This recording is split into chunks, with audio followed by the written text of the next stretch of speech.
24 and week 25 and year 1.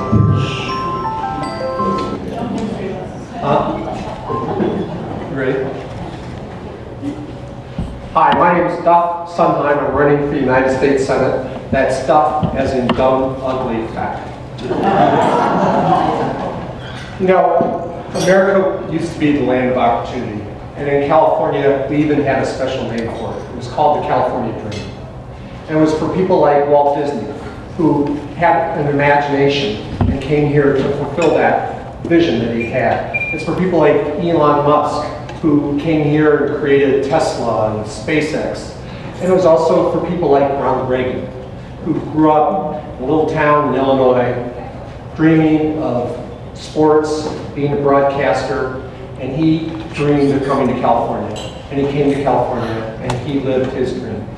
Well, for me, it's the same. My life has been about imagining the unimaginable. I too grew up in a small town in Illinois playing sports and was involved in acting, although the people I acted with were different than Ronald Reagan. In my plays in high school, I acted with David Hasselhoff. He was in my high school. But, you know, I was on my way to Stanford. I was playing football on a state-ranked team. I was leading the senior class play. So people thought that I had it made. But every night I went home to a brother with a mental disability. So when I came into the house, my brother and my mother were down in the basement. And my brother would be saying, "But Mom, I just can't do this anymore." And he would be saying, and she would be saying, "But David, you just have to." Because in that era, people were being institutionalized. So she was downstairs afraid of losing her son. And I was upstairs totally helpless, afraid of losing my brother. So I really didn't understand it in those terms at that time. But that was when I decided that my aspiration would be to help other people achieve their aspiration. So when I did go and play football at Stanford, I ran a youth program where the athletes worked with junior high kids. And when I was an attorney in Palo Alto, I ran a program where the athletes worked with junior high kids. And then when I practiced law, I ran a program where people in the legal community would help those that couldn't afford legal services in the more disadvantaged parts of the area. My wife also imagined the unimaginable. She lost both of her parents when she was a child, lost her brother in the military, so she wasn't able to go to college until she was 50. She came home and said, "I'm going to go to college." I go, "That's great, honey." And after 2 weeks, she said, "I'm going to try out for the tennis team at the age of 50. And by the way, for those of you that have that brochure on your table, and those of you that are watching this can go to the website, sundheimforsenate.com, and see a picture of my family. But she tried out for the tennis team, made the tennis team, became the #1 singles player on the tennis team. I'm at a match, a guy comes down and sits next to me, and he goes, "Wow, your daughter's doing really well."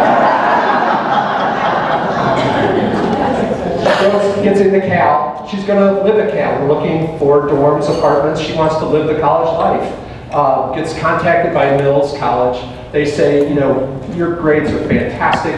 We can get you a master's in 3 years. We'll help pay for it. And since we're a D3 school, you can play college tennis." So I spent my wife's 54th and 55th years sitting in college tennis stadiums around the state of California, watching her beat 21-year-olds in tennis. She went on to win the Trifecta Award given to the senior that best exemplifies academic and athletic excellence in the entire college, and graduated Phi Beta Kappa. You know, people say that their life is their love of their life or their soulmate. I'm just a fan. But our message to the people of this state is that whether you're 20, 30, or 50, you can still achieve the dream that you have for you and your family. And that's the message we're delivering throughout the state of California. So, how have I imagined the unimaginable in my political career? Well, I became chairman of the party at the time when they called it the Circular Firing Squad. We hadn't won statewide elections in quite a while. While I was chairman, we won 4 statewide elections. I received the award for the best voter registration program in the country. At that time, we got the registration gap down to 8%.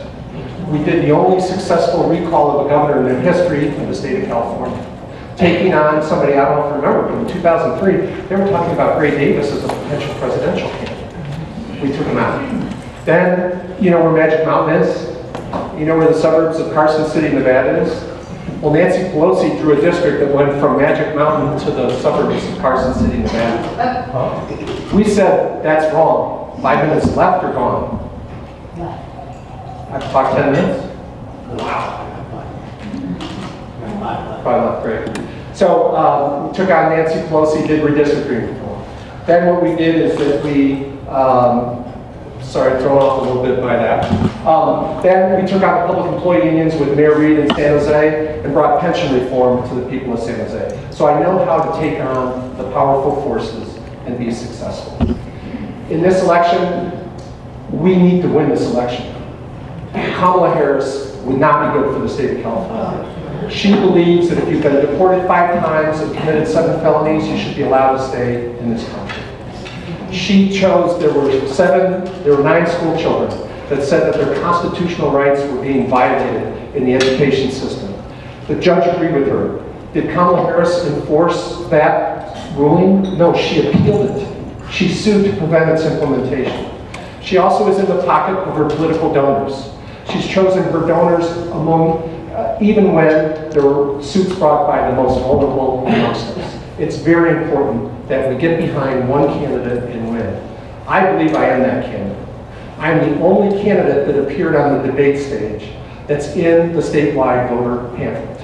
I am the only Republican candidate at all that has received major newspaper endorsements. And I basically had a clean sweep through the Central Valley.